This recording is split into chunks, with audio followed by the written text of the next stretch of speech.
दोस्तों, किसी भी मुल्क की मईशत को चलाने के लिए करेंसी नोट्स और सिक्कों की उतनी अहमियत होती है जितनी कि इंसानों को सांस लेने के लिए ऑक्सीजन की। जी हाँ दोस्तों, करेंसी नोटों और सिक्कों की ही वजह से खरीदो फरोख्त की जाती है और मुल्क की मईशत सांस लेती है। अपनी रोज़मर्रा की ज़िंदगी में यकीनन आपने खरीदो फरोख्त करने के लिए करेंसी नोटों और सिक्कों का इस्तेमाल तो किया होगा, लेकिन क्या कभी आपने ये सोचा है कि आखिर ये नोट और सिक्के किस तरह बनाए जाते हैं?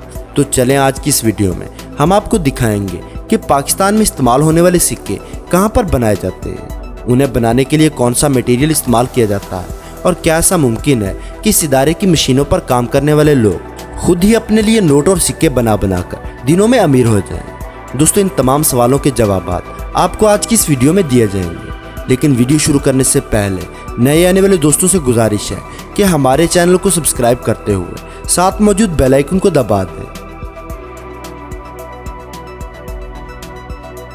दोस्तों, अगर आप पाकिस्तान में हैं और आपकी पैदाइश 80 या 90 की दहाई में हुई हो तो आपने अपनी ज़िंदगी में 1, 2 या 5 रुपए के नोट ज़रूर इस्तेमाल किए होंगे। जूं पाकिस्तान की करेंसी की कदर कम होती गई, वैसे ही ये नोट मार्केट से गायब होते गए और फिर इनकी जगह सिक्कों ने ले ली। अब यकीनन आपके जहन में सवाल आया होगा कि आखिर ऐसी क्या वजूहात है कि नोटों को रिप्लेस करके उनकी जगह सिक्के जारी कर दिया गया। तो इसका सादा और आसान सा जवाब है पायदारी।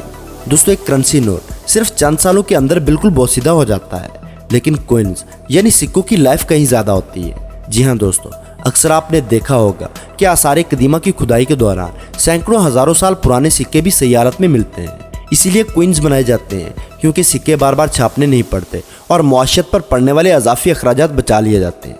दोस्तों, पाकिस्तान में इस्तेमाल होने वाले सिक्के GT रोड पर वाक़ पाकिस्तान मिंट फैक्ट्री में तैयार किए जाते हैं और इन सिक्कों की तैयारी के लिए सबसे पहला कदम 2 डिज़ाइन तैयार करना होता है, जिनमें एक डिज़ाइन को पॉजिटिव और दूसरे डिज़ाइन को नेगेटिव कहा जाता है। डिज़ाइन तैयार करने के बाद एक खाली डाई को लेज़र मशीन के नीचे रखा जाता है और फिर कंप्यूटर और लेज़र की मदद से इस डाई पर सिक्के का डिज़ाइन बना दिया जाता है। इसके बाद डाई को हाथ की मदद से पॉलिश और फाइनलाइज किया जाता है। दोस्तों, इस अमल के बाद कॉपर, सिल्वर और प्लास्टिक जैसे मटेरियल को हाई टेम्परेचर भट्टी में डालकर पिघलाया जाता है और जब ये धातें अच्छी तरह पिघल जाती हैं तो इस लिक्विड को एक मशीन में डालकर लंबे रॉड्स की शक्ल दे दी जाती है।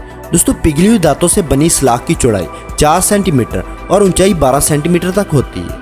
दोस्तों, इस मरहले के बाद इन लंबे रॉड्स को छोटे छोटे टुकड़ों में काट दिया जाता है और रूलर मशीन में गुजार कर पेपर शेप में लाया जाता है। दोस्तों, ये अमल उस वक्त तक दोहराया जाता है जब तक इस रॉड की मोटाई 0.4 सेंटीमीटर तक ना हो जाए। इसके बाद कॉपर से बने इस रॉड को एक मशीन में डाल दिया जाता है जो इन्हें गोल सिक्कों की शेप में काटना शुरू कर देती है। दोस्तों, ये मशीन इतनी तेज़ रफ्तारी और परफेक्शन के साथ काम करती है कि आधे घंटे के अंदर अंदर 20 से 25 हज़ार सिक्के तैयार हो जाते हैं। कटाई के इस अमल के दौरान जो रॉड के टुकड़े बच जाते हैं उन्हें ज़ाया नहीं किया जाता, बल्कि दोबारा से पिघलाकर रॉड की शक्ल दे दी जाती है और फिर से इस्तेमाल में लाया जाता है। दोस्तों, जब सिक्के गोल शक्ल में आ जाते हैं तो इनके किनारों को स्मूथ करने के लिए उन्हें अपसीटिंग मशीन में डाला जाता है। फिर इन तमाम सिक्कों को पॉलिश और अच्छी तरह साफ करने के बाद कंप्यूटर की मदद से उनका वजन चेक किया जाता है। दोस्तों, हर मालियत के सिक्के का वजन और मटेरियल अलग होता है। अब इन सिक्कों पर स्टैंप्स लगाने का मराहल आता है और ये काम हाई प्रेशर वाली हाइड्रोलिक मशीन से किया जाता है और पहले से तैयार की गई डिज़ाइन की मदद से सिक्कों पर अप्रूव्ड शुदा डिज़ाइन कुनंदा किया जाता है। इस मकसद के लिए 2 डिज़ाइन इस्तेमाल किए जाते हैं। एक डाई पर सिक्के की ऊपर वाली रोक का डिज़ाइन और दूसरी डाई पर सिक्के की निचली साइड वाला डिज़ाइन होता है। दोस्तों, जब तमाम मराहल मुकम्मल हो जाते हैं तो आखिरी स्टेप के तौर पर इन सिक्कों को क्वालिटी चेक से गुजारा जाता है, जहां इन सिक्कों पर यह देखा जाता है कि कहीं इन सिक्कों पर मिसप्रिंटिंग या फिर कोई और निशान तो मौजूद नहीं। हर तरह की क्लियरनेस के बाद इन सिक्कों को कंप्यूटर की मदद से गिना जाता है और मशीन के जरिए एक थैले में पैक करके स्टेट बैंक रवाना कर दिया जाता है। दोस्तों, स्टेट बैंक की इस बात का मजाज और जिम्मेदार होता है कि वो पूरे मुल्क में इन सिक्कों को डिस्ट्रीब्यूट करे। इस तमाम मराहल के बाद ये सिक्के हमारे हाथों में आते हैं और फिर हम इन सिक्कों को रोज़मर्रा की खरीदो फरोख्त के लिए इस्तेमाल करते हैं। तो दोस्तों, ये था पाकिस्तान में सिक्के बनने का अमल जो आज की इस वीडियो में हमने आप तक पहुंचाया।